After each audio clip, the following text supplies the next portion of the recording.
Recently, I was, caught in this controversy where one of the guests on my podcast said that you need 40 crores to retire by the time you're 60. I can come up with 100 crore number and make this video also viral. We have with us Dr. Pattabiraman. He is the founder of Freefincal. He is an associate professor at IIT Madras. He has authored 3 personal finance books. But more importantly, he is, according to me, one of the wisest voices in the personal finance space. For people who are new investors, for 2 years, seeing no returns in your portfolio can be pretty scary. So what is your advice to them? If your need is far away, this is the best time to invest. Money that you don't need immediately for the next about 10 years. On the other hand, if you want money in the next 2 years, next 3 years, then you have no business to be in equity. Is it possible for someone to build generational wealth for themselves using mutual funds?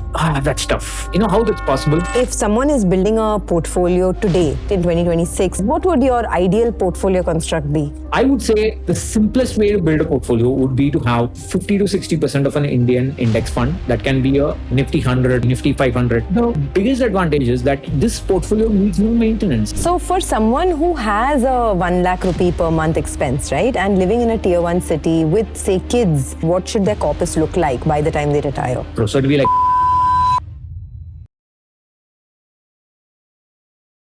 Hey guys, welcome to a brand new episode of The Money Mindset. Now, today on the show, I have someone who I have been waiting to talk to for the longest time and someone who needs no introduction, but I will introduce him anyway. We have with us Dr. Pattabiraman, who is also very fondly known as Professor Pattu. He is the founder of Freefincal. He is an associate professor at IIT Madras. He has authored 3 personal finance books. But more importantly, he is, according to me, one of the wisest voices in the personal finance space, someone who has been an advocate of financial literacy and personal finance for the longest time. Professor Pattu, thank you so much for taking the time out for our show today. Thank you. Great pleasure to be here with you. So, I don't think we have ever met personally, and I don't think we have spoken as well. It's just been back and forth on chat. And but I must tell you that I have been following your work, all of the calculators that you have on Freefincal. And for anyone who is even remotely interested in personal finance, I think the work that you've been doing is remarkable. So first of all, thank you so much and congratulations on the amazing work that you've been doing all these years. Thank you. That's very generous. Thank you. So, the reason I invited you on the show is because I want to talk to you not just about why personal finance is so important, but also because recently, I was, caught in this controversy where one of the guests on my podcast said that you need 40 crores for someone who's living in a tier 1 city, who is 40 years of age and has 2 lakh rupees per month as expenses. You need 40 crores to retire by the time you're 60. So that got a lot of, backlash, brickbats, hate, rightfully so. It caused a lot of fear in people. For someone like you who's always had a very sane voice in retirement, do you think that that fear is legitimate? Is it a real number? How did you read into it? So first of all, I must thank you for that episode, because that took the heat off me, because that became viral. A week prior to that, I had said in an interview that you need 10 crores for retirement. Excuse me, you need 10 crores for retirement. And for that, I got a lot of stick. People said, no, this guy is, the same kind of comments that you got for the 40 crores, I got for the 10 crore. But the once the 40 crore came, my thing got subdued, and so I should first thank you for that. The thing is that I think I'm astonished. See, I was contacted by Zerodha to do a series of retirement planning, seminars. I thought it's 2026.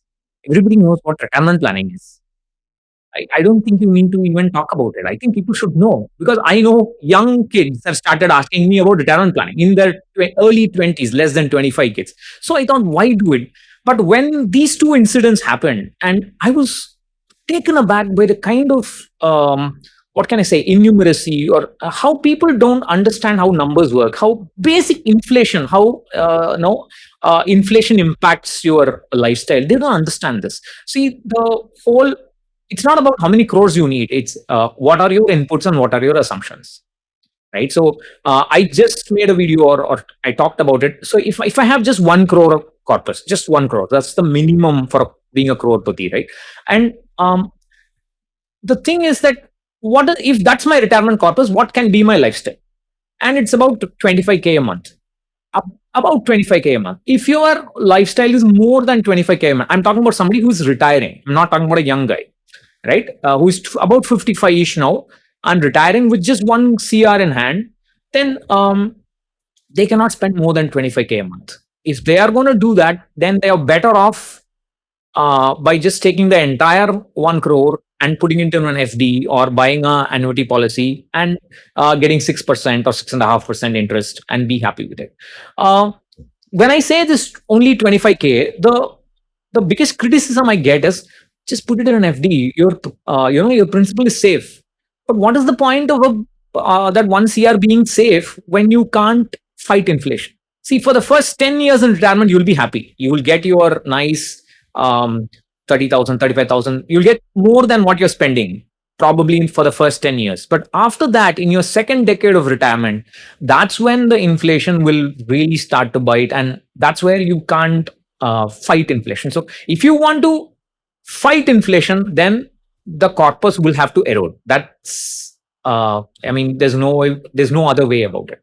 Or the other way is you say, no, I can't take any risk. I'll manage. I'll somehow reduce my lifestyle to handle inflation, adjust inflation, and I'll just put it all into something safe, post office schemes, annuity policies, and just don't take on any capital market risk. So there are not two things about it. If you want to fight inflation, you have to take on at least some capital market risk. So the thing is, it's not some number. The problem is that it's so annoying, and it's old. When you get older, it's really difficult, and you become silent in social media because people comment without understanding context. Context is the first casualty in social media. Nobody understands context, because I can come up with 100 crore number and make this video also viral for the wrong reasons. But it all depends on what's my lifestyle is and what my assumptions are, my inflation assumptions, my return assumptions. So I think people should understand that. And as a thumb rule, I would say use 7% inflation and assume that your expenses will double every 10 years. I'm talking about somebody whose retirement is far away, somebody who's in the 30s, 35. Assume your expenses will double every decade, every 10 years into retirement. And aim to invest at least 50% of your essential expenses. Count your essential expenses today. So remove all expenses for your children, remove all expenses for your parents, your in-laws, remove all your EMIs, just the two of you or just one of you, who whatever your situation is, whatever your essential expenses is, aim for at least 50%. That's your initial target. If you can aim that, and hopefully your salary will increase, and hopefully your lifestyle will not increase at the same pace, you can somehow manage for retirement. You don't need to get really scared about it, but it's not easy. It's not easy.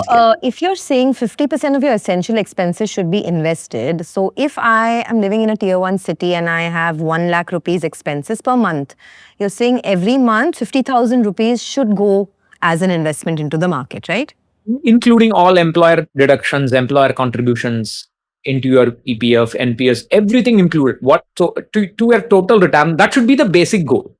Of course, it's a problem for in a city like Mumbai, where the rent is probably the biggest entry in your budget.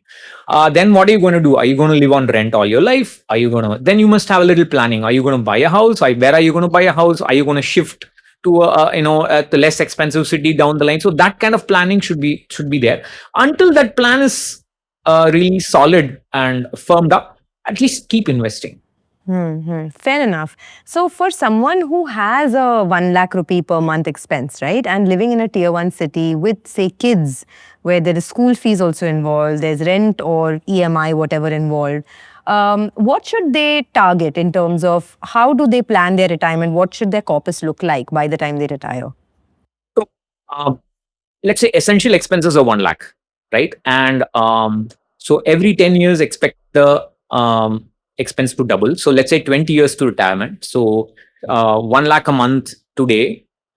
So that's 12 lakhs a year today. After 10 years, it'll become 24 lakhs. And after another 10 years, it'll become 48 lakhs. 48 lakhs is the annual expenses at the time of retirement. into 30. And that would be the amount of crores. So it'd be like 11 crores, about 12 crores, 12-ish crores. Okay, so That, that's like that would be 11, 12. minimum. And so that's like a thumb rule. I mean, you have to do a proper calculation, or just ask AI. I mean, don't ask AI. AI is amazing. You can just ask AI. You know, put all your numbers in and give me a plan that will work. No, and explain to me like I'm fine. AI will do it very, very well. And so that's something to get started. And I strongly believe that fear is a very important component in making people act. But fear should not drive you into inaction. You can't scare people so much that they say, "Oh no, my cup is always going to be empty. I might as well stop doing anything." That is the wrong attitude. I mean, okay, it's going to be hard to fill a cup. Let me at least try for filling 75% of the cup. That's the kind of thing. So I think we should have a little bit of hope. My fear is that when I see young people today, they're really scared because of AI. They're scared of all these technological disruptions. They're scared that they will not continue to keep working for the next 30 years. I find that bizarre. Somebody who is 28-ish today is expected to work, whatever, something that he or she loves, business, whatever, salaried, whatever. For the next 20 years or so, they must have some gainful employment. But they're scared now, particularly those in techie jobs. They're scared that AI will completely finish them off. Mm. Mm. So But that's a fear, legitimate fear, right? Because yeah, of the way AI is taking over. It is a it is, legitimate yes, fear, especially in areas like technology, for example, fair IT enough. But services. Yeah. the fear can't be so much that you think that you will never find work again. I mean, the fear that your current job will go at any time is fine. I can accept that. But if you tell yourself the disruption is going to be so heavy that there's no point, you can might as well burn your CV. You are never going to need it. I'm going to be out in the street. That's irrational. So that's where probably the blue collar workers are probably a little bit, braver and grittier than the white collar workers from that aspect alone. They somehow they can find work. They are sure that they'll do something to find work. Whereas the white collar guys are a little bit softer. That's how I feel. I mean, but who am I to comment? People will always say, "Oh, this guy has got a cushy tenure job. He's the one." I agree that the fear is legitimate. I completely hear you, but it can't be so high that you tell yourself that you're never going to find work again. That's too much. Fair, fair. But these are also hard times. But I also wanted to, talk about that because I guess a certain part of the fear is also because what's happened in the markets, right?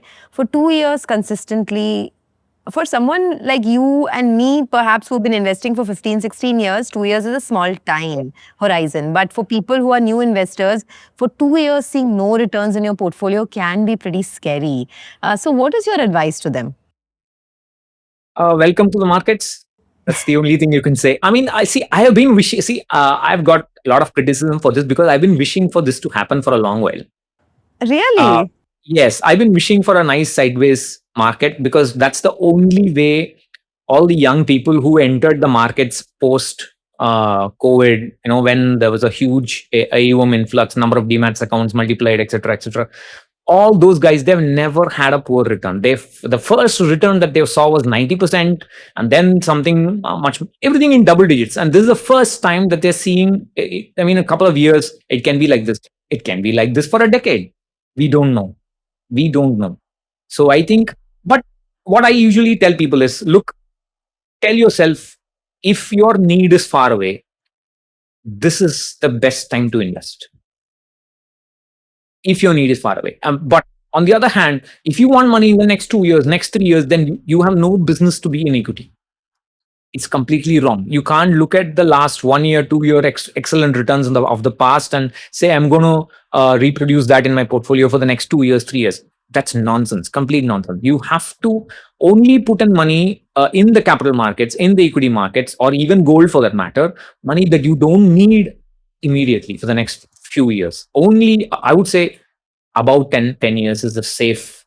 If you're for an equity heavy portfolio, about 10 years. Okay. Are you investing? I know that you invest through the SIP route, and I want to talk a little more about that. But in this sideways market, are you using this opportunity to put in some lump sum money to work as well? Yeah. So See, first of all, I don't like it when people say I have a lump sum to work with. I have spare cash. If you have a lump sum to work with, or if you have spare cash to work with, that means you have not planned properly. Everything should be labeled in your portfolio. If cash flow is not planned properly, that's why you have something unassigned lying dangling around somewhere. So you should assign everything. And I invest monthly, but I don't use the SIP route because the amount I put in varies a lot. It fluctuates a lot depending on the expenses I have. So I adjust my monthly investments, but I invest monthly, and I also tell people don't use the SIP. Force yourself to invest every month, because there are people who tell me I have started a 2000 rupee SIP, my job is done, I can enjoy life as a no. It's not. You have to invest more and more. So push yourself to invest more and more manually every month. The mutual fund industry is really unhappy with that kind of suggestion because they're scared that people will run away, because they want sticky AUM, they want a contract, they want the SIP logged in. I'm saying, look, if you want to prosper, then you have to invest. You can't say I've become disciplined because I've started an SIP. That's not discipline. That's automation, right?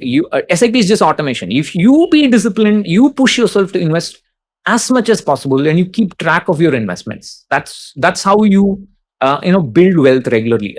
The secret to building wealth is uh, discipline and trying to increase your investments as much as possible. The so-called, I hate to use that word, step up SIP, but that's what resonates with a lot of people. You have to step up your investments. Fair, fair, fair. I think discipline is hard, especially at a time when, social media, there's a lot of noise. Markets have not done well. Global markets are doing so well. So there's a lot of FOMO as well. So in such a situation, maintaining that disciplined investing is hard, especially for young people who've not seen any major returns. It's very hard. It's very, very, very hard. I think they have. So that's why I keep telling people, look, all the personal finance questions and answers lie within us. It's completely within us. We have to ask what will work for us, and they find solutions that will work for us, instead of asking other people or following other people and doing what they say. And if you do that, and if you keep your goals, first of all, if you must design or define your goals clearly, and once you do that, and if you have your portfolio for that, you don't need to worry about noise. The only way you can ignore noise is when you know your plan is right. Most people don't have that. They don't have a plan to begin with, and that's why they get swayed wherever the wind blows, and that's really sad. Okay, I want to talk a little bit about your own portfolio because some very interesting things, I made some notes. What stands out for me is, and of course this is public knowledge, I saw it, you had put it out in some publication earlier. 60% of your investments is in equity mutual funds, and 60% of your portfolio in equity mutual funds is with PPFAS Flexi Cap. This is very interesting to me, especially at a time when the PPFAS Flexi Cap is being questioned for many of their decisions, whether it's holding high cash levels, whether it's getting deep into tech stocks, which have not done well. How do you, as an investor who has such a large exposure here, how do you navigate that? See, I am a NFO investor in that fund. I've been investing regularly from it's accidental, actually. One of my very close friends talked to me about that NFO, and I started to invest in it, and I've held on to it. I really like the fund because they have a very low churn in their portfolio. They don't uh, churn their stocks too much, and most importantly, their downs. I like the downside protection that they provide. They don't fall as much as the market. They may not gain as much when the market moves up, but they definitely don't fall down as much. So that there's a downside protection which has purely by accident given me some outperformance over the Nifty 500 or the Nifty 50, whatever you want to benchmark it against. But I am just too old to do backseat driving. I cannot backseat drive the fund manager. It just doesn't work. I only backseat drive my wife, which she hates, and therefore we never get on together, drive together. But I cannot backseat drive fund managers. That's just silly. If you are going to worry about all these things, about the decisions they make, you are better off with an index fund. you are better off. And I think you can't get baited by all this content or engagement farming, as they call it. People say, oh, this is a new portfolio for the flexi cap fund, they've changed this, they bought more of ITC, more of this, more. I don't care. All I look at is, have they done well? Have they done, are they reasonably, keeping close to the benchmark? And over the long term, have my returns been okay? And I just checked it yesterday. It's about 16% since inception. I'm okay with that. I'm comfortable with that 16% inception. And it would have been a little more a couple of years ago, but I'm okay with that. So you wouldn't be bothered by the fact that I'm asking you, this is a personal question, honestly, because I as well have a large chunk there. And sometimes I do get bothered about the fact that, and I've spoken to Rajiv as well multiple times about this, as to how if there's a large sector which is clearly become a laggard, right? Like technology, for example, then putting more money to work there, it troubles me a little bit. Even when they were sitting on cash, when the rest of the market was deploying, maybe it's too much information. I agree with you, but at what point do you decide that, okay, now this fund has run its course and maybe it's time to look at a new fund with new energy, new, stock choices? I mean, or do you just buy and hold forever? Oh, I've become, maybe it's just me, I've become tired. I am a strong believer in non-action, which is different from inaction. Inaction is when your portfolio is a mess, your life is directionless, and you have not done anything about it. That's inaction. But non-action is when you have done everything about it, everything is ordered, your goals are achieved, or your goals are in a good place, your goal-based investing is going on fine, you know how your portfolio is doing well, and then you don't want to act on it unnecessarily. I don't think you should act on it unnecessarily. And see, this is the problem with choosing an active fund. If you choose an active fund, you must be prepared to face 2-3 years of poor performance, 2-3 years where the fund manager is not able to beat the market. And if you are not going to accept that, then you're better off being an index investor. See, people always give me this thing saying, some people call me a hypocrite because I recommend investing strongly, especially to the young people. But I hold a lot of active funds. But if you look at my portfolio and if you look at the rolling returns of my portfolio, and I published it somewhere, most of the time, my portfolio has underperformed the index. My portfolio of active funds has underperformed the index. Then why don't you shift to index funds entirely? I just didn't notice it. When I looked at it in hindsight, I never noticed it. But sometimes when I don't do anything, it just moves. I'm just come to the age where I just wait. If there's a bull market, everything is going to move up. If there's a bear market, most of it is not going to move up. Most of it is going to stay place. I've come to that stage in life where you just leave it alone. Just wait for things to recover. Oh, you're not that old. I mean, you can't be using age references so many times. I'm 51, so compared to a lot of kids I interact with, I am old. So I'm probably I don't know. It's it's a mindset probably more than the biological age. I think I strongly believe that you shouldn't act on everything because you never know. Because I believe that the market will fall only after you start investing, and your fund will start performing only after you move out. So there's this kind of thing. So my point is, that's my point. If you take a firm decision, if you don't like this fund, move out. The problem is most people won't. They will keep the existing holdings as such and only move fresh money into a new fund because they're scared of tax. They don't want to pay the tax.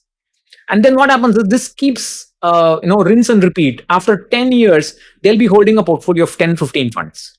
Correct. I'm guilty of that. I am also guilty of that because when I was in my active job, I really didn't have too much time. Although I was deep in the market, I didn't have too much time to look at my mutual fund portfolio all the time. So I would be meeting great fund managers and they would tell me, oh, this is an amazing fund, and I would invest there. And this is an amazing fund. You do that in your 20s and in your early 30s as well. But I noticed in your portfolio, and just correct me if I'm wrong, because this could be dated information, 60% of your portfolio is in PPFAS Flexi Cap, Parag Parekh Flexi Cap. 20% of your portfolio is in NPS. Yeah, Is that's that right. correct? Approximately, yes, that's right. Okay. This Now, NPS is mandatory. It's not a. I'm very anti NPS, but I have a mandatory NPS. So oh, from your workplace. that's right. Entirely from the workplace. That's mandatory. So I can't do a thing about it. I was going to ask you that because it came as a shock to me because I see many drawbacks in NPS. I don't invest in the NPS, but I see many drawbacks, whether it's, the lock-in period, the limited equity exposure. You also have taxation on the pension income and all of that. So from a purely personal finance standpoint, you wouldn't recommend young people get into NPS? See, the only reason they invest in the NPS is for the tax benefit. That's all. They used to do it before the new tax regime came in. They used to do it for the additional 50K tax saving over and above the 1.5 lakhs of ATC. That was the initial thing. Now most people, are in the NPS because they reduce their take-home pay and the employer is putting some money into the employer contribution. So that employer contribution is still a tax benefit in the new tax regime.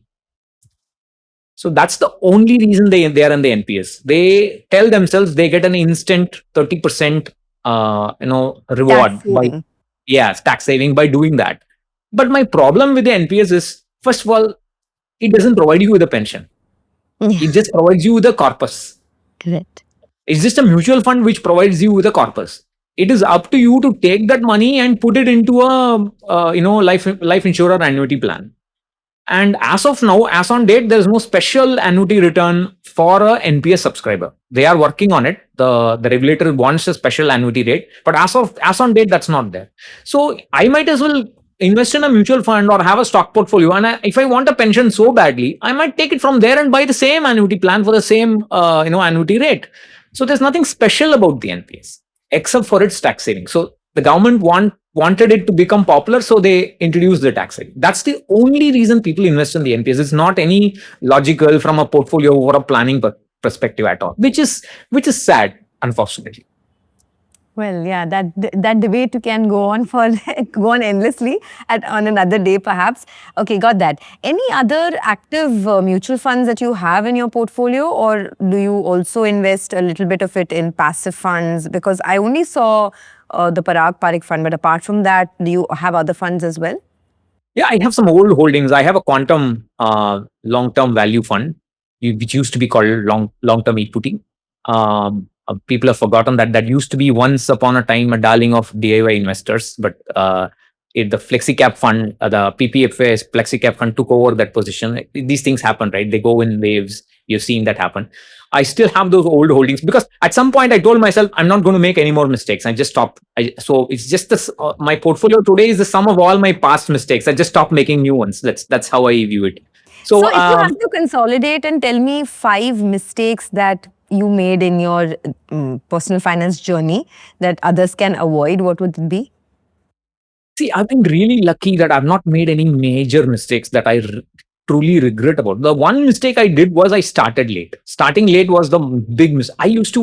When I was in Switzerland, I used to get a hefty paycheck. I know I used to get, I was only a PhD student and I used to get paid more than some of the scientists there. And I used to blow it all. I used to go to McDonald's every day and not cook a home meal. I used to blow it all up, have nothing with me. I used to buy big movie books, big pillow. It's just splurge. I used to splurge everything in my 20s. So I started very late, probably 32, 33. That is probably the only thing I regret. Once because I first started making calculators before I started investing seriously. I started making retirement calculators and so on. So I kind of knew how to structure a portfolio from day one. So I did not make any big mistakes after that. It's only the past which still haunts me from time to time. Okay, starting late was your biggest mistake, I guess. Okay, got that. And you also have 12% of your portfolio in large cap stocks. So is that like you do individual stock picking, or how is that? Because I noticed you don't invest in mid and small cap stocks separately. No, I don't have mid and small cap funds as well. I'm a big fan of two things. One is large cap oriented portfolio, which which may not give you stellar returns during a bull run, but it will hold you over the long term. And I also like a low volatility as a concept. So I have a index fund, the UTI low volatility index fund. I hold that. I also if you look at my stock portfolio, it's a very, very tiny amount. Today it's reduced to about 8 because of all the, which is also tech heavy. The stock portfolio is also tech heavy, so it has also come down significantly. So it's about 8.5% of my total mutual fund portfolio. It's a very small amount, and there also everything is low volatile, debt free kind of established companies which give you nice dividends. So I'm using it as a dividend source for the future. That's how I view it. But wouldn't there be a lot of overlap in your portfolio then? Because there are large cap stocks separately, then there is the flexi cap fund, then in UTI low vol portfolio also there are large cap stocks. So isn't there a lot of overlap? I've not looked. I'm not looking. Cap. I don't. I don't really don't care. I mean, I made a tool for people to view their own portfolio, but I've not used it much. It's beyond because these things keep changing, and I cannot control them. Because you can choose unless you are an index investor and you choose a portfolio like Nifty 50 and Nifty Next 50, then you're guaranteed of no overlap.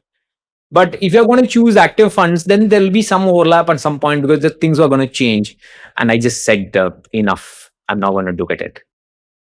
So is that once you said enough once you hit your retirement target or once you became financially independent? Because I mean, when you see so many products out there and with someone who has deep knowledge in this space, how do you sort of say, okay, now I'm done. Now this is my choice and it's enough. Is it after hitting your target? Probably. I'm not sure when it happened. See, what has happened to me is, I have evolved as a writer, as an analyst of all these things in a way that once I realized that index funds are very hard to beat, or at least the index is very hard to beat. The index is very hard to beat by most categories. 50% of every category, if you choose a benchmark, a proper enough benchmark, it's very hard to beat that benchmark.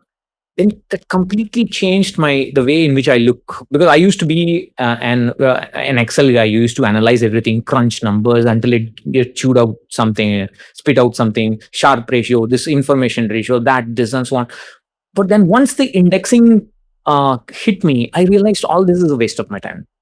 I'm not going to do too much analysis anymore, because I just become, I have to become, as passive as possible in my portfolio, and also recommend the cheapest option. Because I have had people who are in the industry, who are fund managers in the mutual fund industry, of course I can't name them, as well as abroad, tell me privately that indexing is the way to go. Yeah, a lot of mutual fund managers say that. They're active fund managers. Behind closed doors. Yeah. So that just told me, look, I can't be doing number crunching. And also what scared me was when people started following me and they started taking me a little too seriously than I deserve, then I have to be really careful in what I recommend. I have to give them probably the best option, and I think indexing is the best option. I can't. Yeah. There was one argument that I think one guest made on my podcast. I think it was Vikas Khemani who said it, that index funds were great until we realized that the companies which have started doing really well, they actually move out of the index eventually. So by the time they do very well, they are out of the index. And then, you're not actually getting, and that's why flexi caps and, multi-cap funds and all started doing really well, because the main meat is actually in the non-index large caps. Right? You can choose an all market index fund. You can choose everything in your portfolio. You can choose a Nifty 500. A Nifty 500 has everything except micro caps. It's got everything, and that's enough. So if the mid caps are doing well, the Nifty 500 will also do well. The small caps are doing well, it will do well. But of course, in proportion. So I think, again, that's backseat driving. Once you're an index investor, I think you shouldn't look at the portfolio, because there'll always be some duds. Because, for example, this SpaceX joined an index, and there was a lot of talk about how there's no choice for the fund managers to invest in it and so on. but that's always going to be there. But what matters is over the long term, is the performance with respect to an active fund. It's very, very hard to beat the benchmark. Very hard to beat the benchmark. Fair point. Yeah. I agree with you completely. But I'm also a big advocate of small cap funds because I think I have that little aggressive investor in me. So I have a big allocation and it's done well for me. I mean, to be fair, last 3-4 years have been very good for small cap funds. So just on the topic, I think the active versus passive debate that's there, they're missing the most important thing. See, if you have plans for your goals and if you know what you're doing, where your money is going, and if you know how to review the portfolio, it doesn't matter whether you're an active investor or a passive investor. Correct. That's a moot point. Because there are many people who are arguing about active or passive when their financial planning is not done, when they're not done any kind of proper personal finance introspection, what they really want, what their families want, then it's a silly thing. But if you know what you want, and if you appreciate the fact, look, I want a little bit extra, I want to try and search for something that's going to beat the, for example, in the case of small cap index, I think the appropriate benchmark would be the mid cap index. For a small cap fund, the small cap index is easy to beat, right? For a small cap fund, the small cap index is easy to beat. But if you benchmark it against the mid cap index, then things change a little bit. So for me, if you are a small cap, active small cap investor, you have to compare it with the mid cap index. Let's say the mid cap 150, the Nifty mid cap 150, and if that's able to beat it on a regular basis, that's okay. Then I'm okay to invest in the small cap fund. So you must have the correct benchmarks. Even today, people tell me you should not compare a small cap fund with a mid cap index. There may be comments on this as well in this video as well. The point is, I'm not trying to do a PhD here. I've done that mistake once. I'm not going to do it again. I want the best bang for my buck. If my active small cap fund, which is expensive, which are the most expensive funds in the market, if they are not able to beat a mid cap index, then I might as well be a mid cap index investor, right? But if my small cap fund is beating the mid cap, then okay, then I take the gamble and invest in the small cap. But that you'll know only in hindsight, right? That you'll know. I mean, you'll only know rolling return, 5-year rolling returns. That's a gamble. That's the risk for the active. That's where the risk is. And you decide whether, for example, if you stay patient with a small cap fund for 2 years, then you ask yourself, is it worth it? Can I move on or should I move on? That's the kind of decision that an active investor should take, but with the understanding and the right benchmarks. They should have the right benchmarks. That's important. Correct. I also notice in your portfolio, you don't have too much international market exposure except through the PPFAS, Flexi Cap Fund. Now, that's very interesting to me because there's a huge international market wave that has taken place every day. All of these stocks are sitting at fresh highs. There's an AI boom and India has clearly missed out, right? Do you get FOMO? I don't. That's probably one of my biggest saving features, I would say. I don't get FOMO easily. I probably because I'm tired. I have other priorities.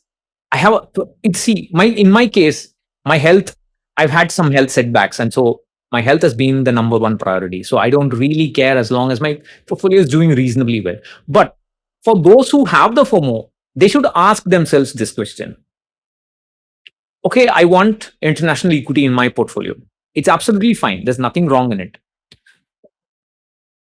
Can I handle the downside of it? There will be a time when all these stocks will come down, when all these indices have come down. Can I handle that? Will I show the faith like I have now at that point in time? The same argument applies for gold. Look at what happened last year. Last year, July 2025, September 2025, everybody was talking about gold. Yes, fine, go invest in gold, have some portion of your portfolio in gold. But when gold falls, will I keep the faith? Will I rebalance? Will I manage the portfolio? I'm sure you must have seen people come on your television shows. They'll say, if you tell them, can I invest in gold? They'll say 10%. I have 10%. They'll say the standard 10 have 10%. REITs have 10% of REITs. International equity have 10%. There are only 10%, but they'll keep saying 10 have 10% of this and 10% of that. So the point is, the more asset types and more asset classes I add into my portfolio, the harder it is for me to manage it. And even today, people will do anything. They will jump into a well instead of rebalancing their portfolio. So what do you mean by rebalancing? Well, like, so suppose I know a lot of people who bought gold and silver at the peak of this rally, okay, a few months ago, right? Now gold and silver are both down 20%. So what is the recommendation to them? When you talk about rebalancing your portfolio, what do you mean? So for them, yeah. So let's say they had initially 10% allocation. So that would have now gone to 6, 7% or 5% roughly. Do you have the maturity to sell a winner and put it into gold? So the idea of the idea of rebalancing is basically this. It's easier with two asset classes. Let's say you have 50% of equity and 50% of fixed income, and you have decided that that asset allocation aligns with both my risk appetite and my future need. That's how you decide on asset allocation. It should align with your risk appetite as well as your future need. So 50-50. So after a couple of years, you notice that your equity has gone to 60% and your fixed income has gone to 40%. Then you need to reset it. So you need to sell 10% of equity and shift it to fixed income. If you do that, then the volatility in your portfolio, in your entire portfolio, will be kind of lower. You're going to reduce it. Otherwise, it'll be like a untended garden. It's just going to grow helter skelter. It's going to move wherever the market swings. Whichever market swings, the portfolio is going to swing with that. Right? And you don't want that. And the basic idea of rebalancing is to contain the volatility in your portfolio. And sadly, nobody talks about things at the portfolio level. People are always saying, I got 20% return in this stock, 10% return in this asset class, etc., etc., etc. They're always talking piecemeal. They're always looking at small portions of their portfolio and looking at it, analyzing it, over analyzing it. Nobody is willing to take a bird's eye view and look at how the portfolio has moved year on year. And only then will you realize the risk in the portfolio. And then only you'll realize that you have to contain the risk by resetting the asset allocation back to what you want it to be. And that process of resetting is rebalancing, which is hard to do because you need to sell a winner and put it into an asset class which is not doing well relatively. Correct.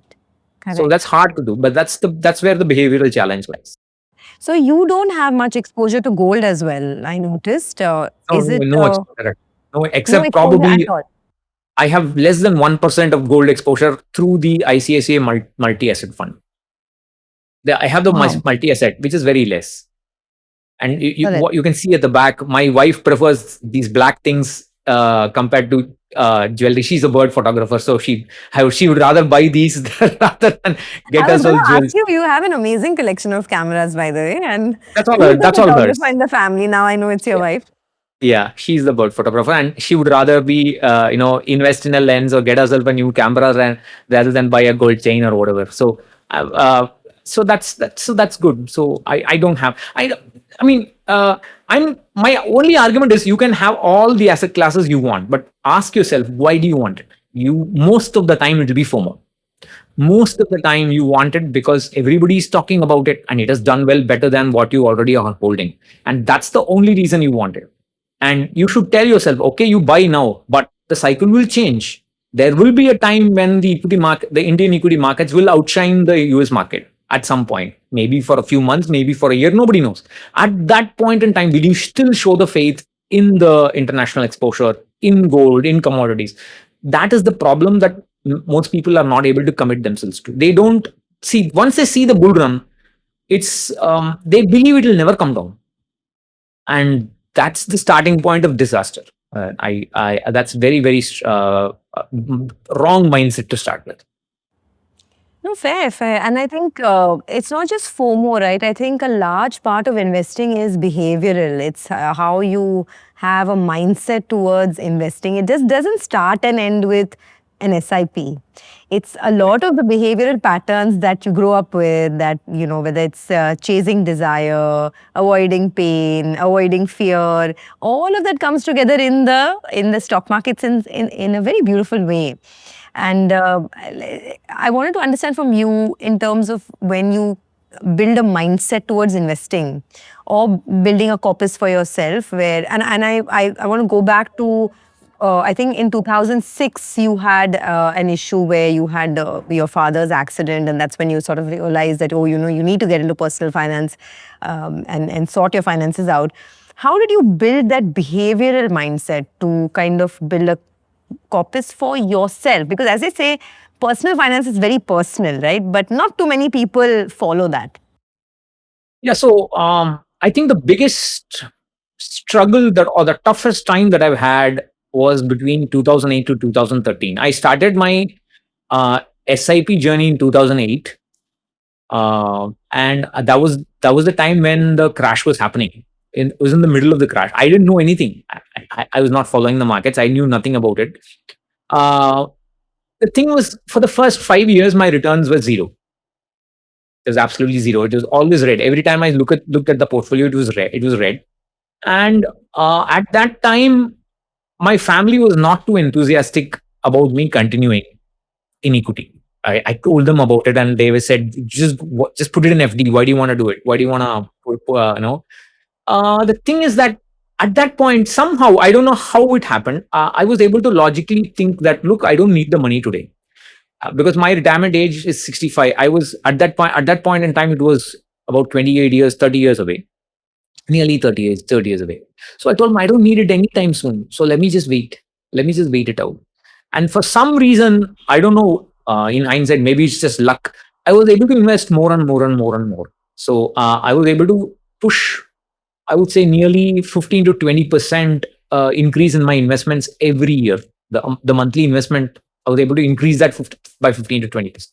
And when the bull run came, late 2013, early 2014, shortly I had an extra zero in my portfolio.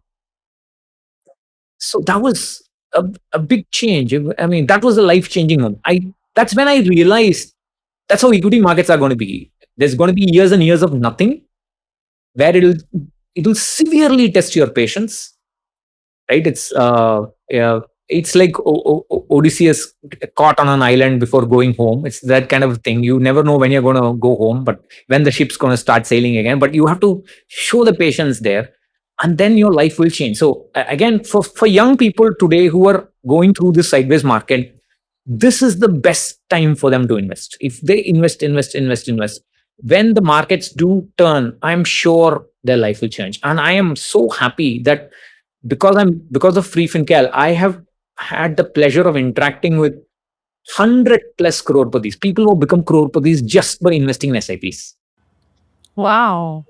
uh, I have so many stories. I have like 100 plus reader stories, and many of them don't want their reader stories published. It's all private, and I so many people, they've all become crores, and they know once they've gone through that bad phase and good phase, then once they've gone through this full cycle, they know that this is how it's going to be, and you have to be patient. So the So, patience is the miss. is it possible for someone to build generational wealth for themselves using mutual funds? That's tough. You know how that's possible? I learned about it in a very hard way. See, I was born in a big mansion uh, in Chennai. That mansion was purchased by my great grandfather, right? And he was in a big, one of the biggest. What is this? Forget the central excise kind of office. The Indian, I mean, it was in British India, so Indians can only progress so much. So he had one of the biggest offices, and he purchased that house.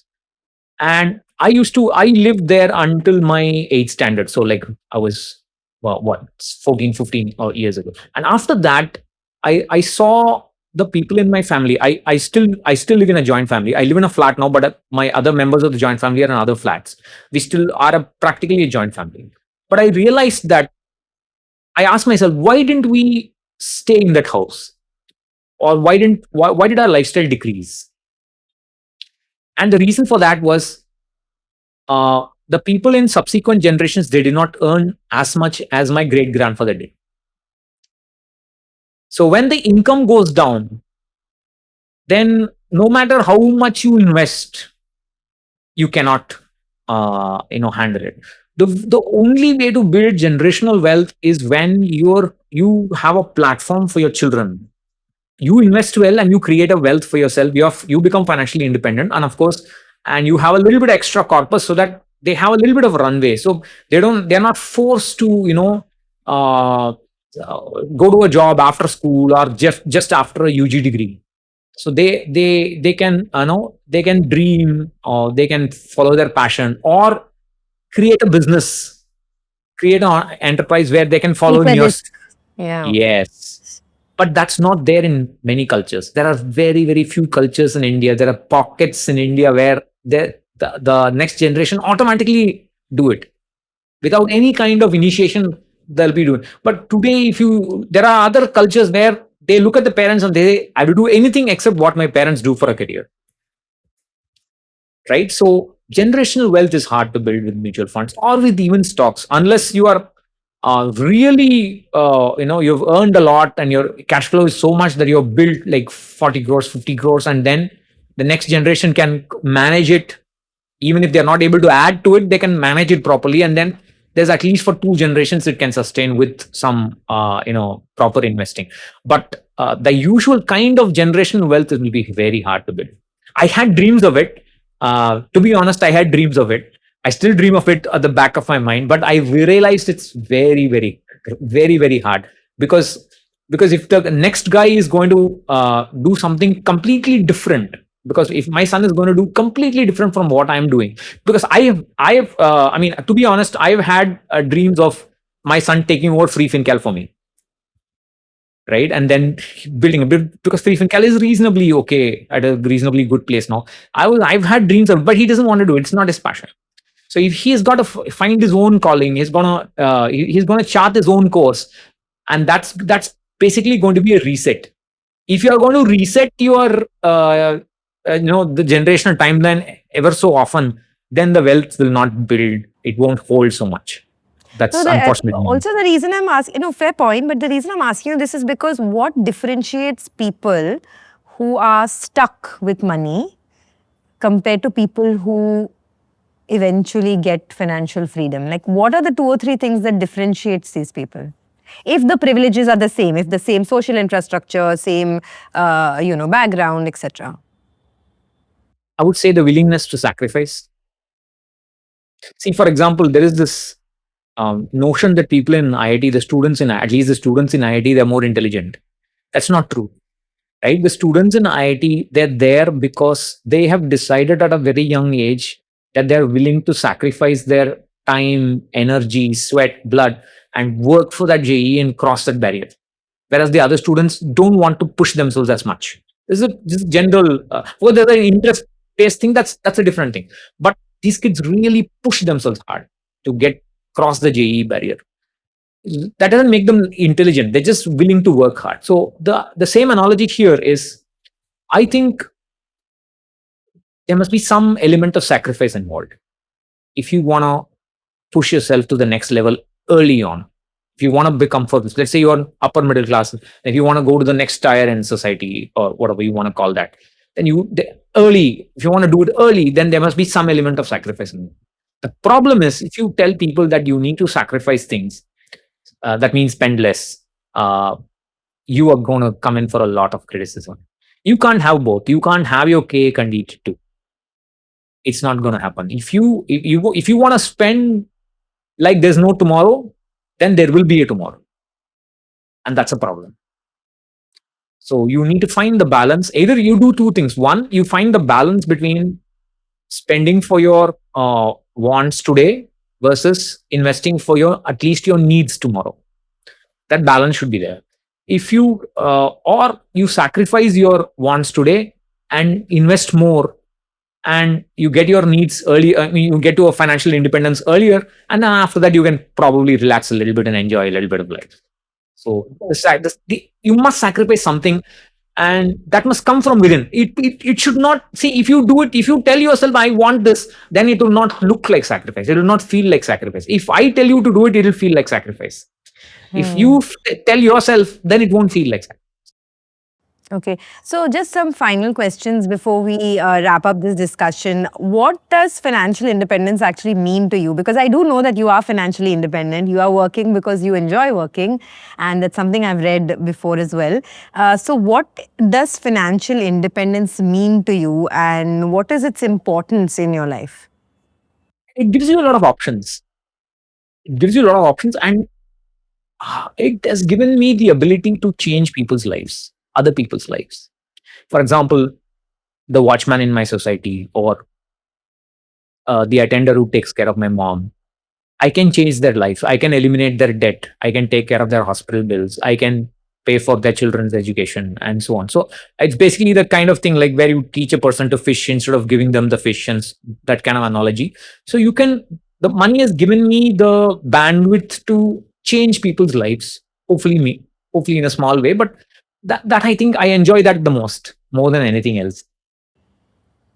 Do you enjoy the perks that come with having money, which is, has your lifestyle moved up in a certain way where perhaps earlier you, could not afford, say, buying I don't know, maybe a business class ticket, for example, just giving you an example. And now maybe once you've reached a stage, you do that? Or do you still live that frugal lifestyle that you had maybe 20 years ago? That frugal lifestyle is just hammered into me. It's hammered into my wife as well, and it's double hammered into my son. We did nothing about it, and he can't spend. I mean, he can't. He gets so guilty. I ask him to fill the Amazon card with whatever he wants. He will put one or two things and delete it later because he says it's too expensive. I don't want anything. But isn't that a problem? Because I find that an issue with a lot of people who are self-made and who've built wealth for themselves, that they just can't spend. And that actually is an issue, because then you just keep hoarding and keep compounding, and you find it hard to part with money. And that's a different kind of money trauma, right? Probably, but I don't think I have that. See, but there's a lot of people out there who believe that I don't know how to enjoy my life. They don't know anything about me, but they have. That doesn't stop them from As not human. judging. Yeah, I do enjoy my life, but I don't.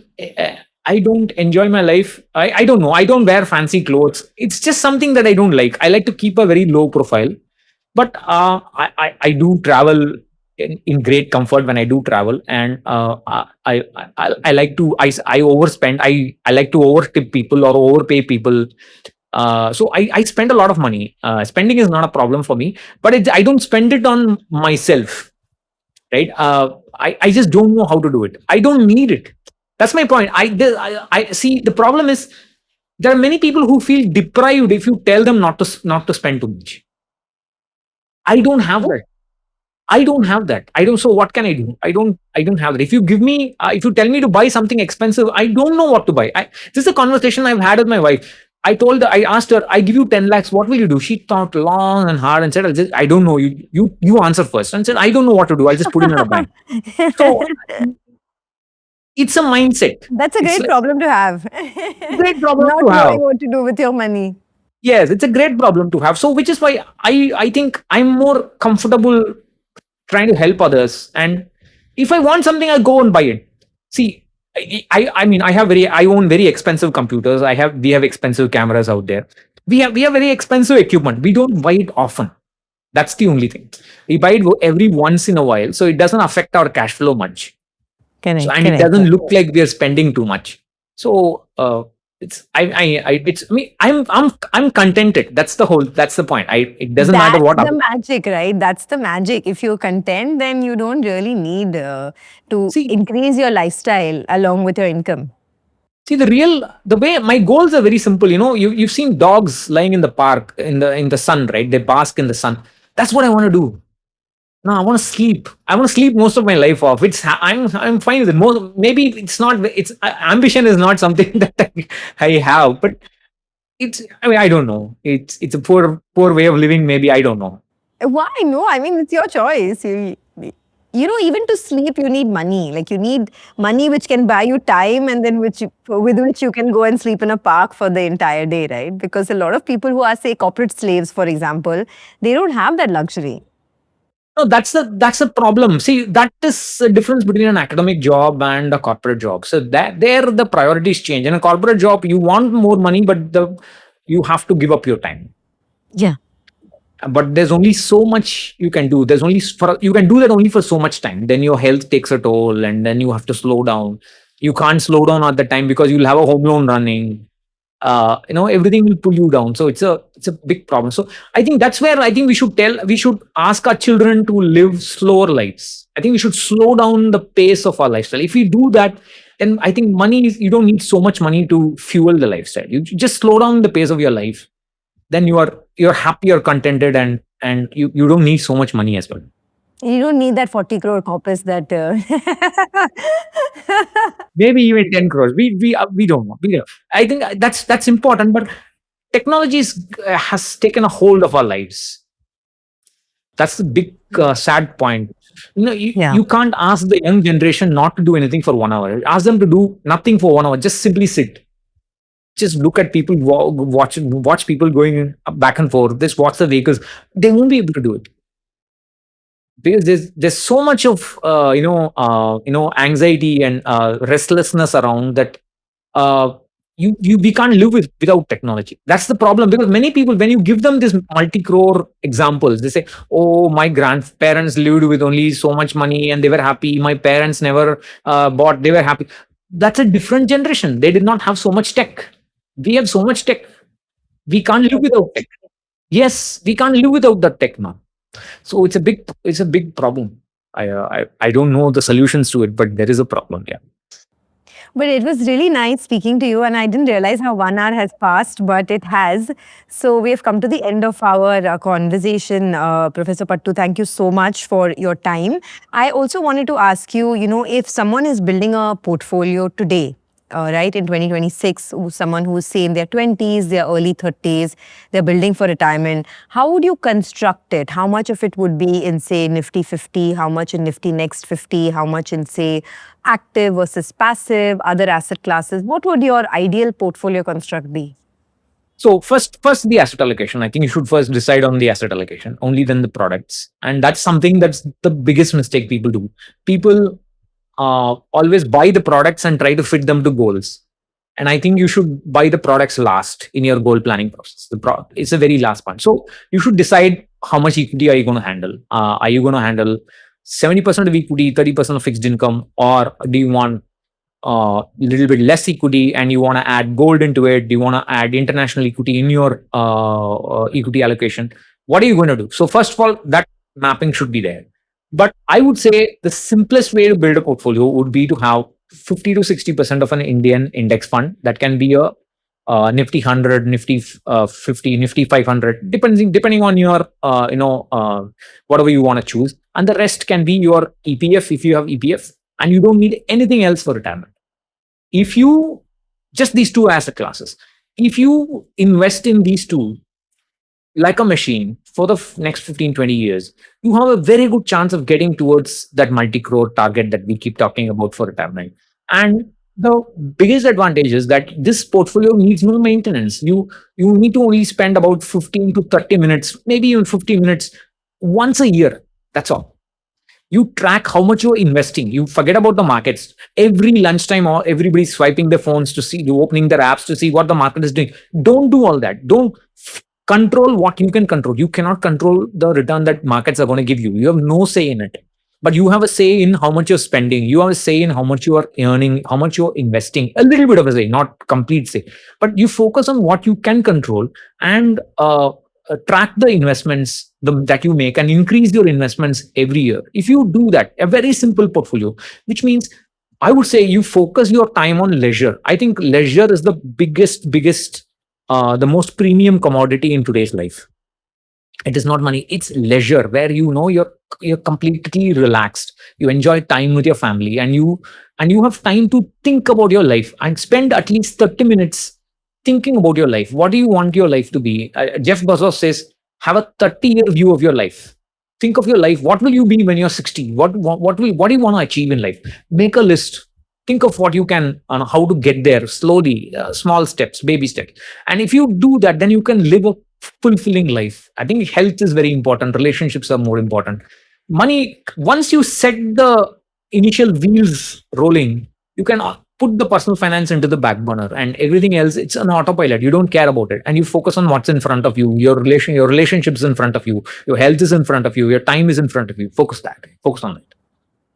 Okay, well, very well said, and very wise words. Thank you so much. Hopefully, I do know that you're in Chennai and you're looking after your mum as well. So you couldn't be here in Bombay to record this physically in person. But hopefully very soon, once she's better, maybe if you can, travel or we can travel, we'll have that in-person meeting. Thank you so much. My pleasure. Thank you so much. Thank you so much, Professor.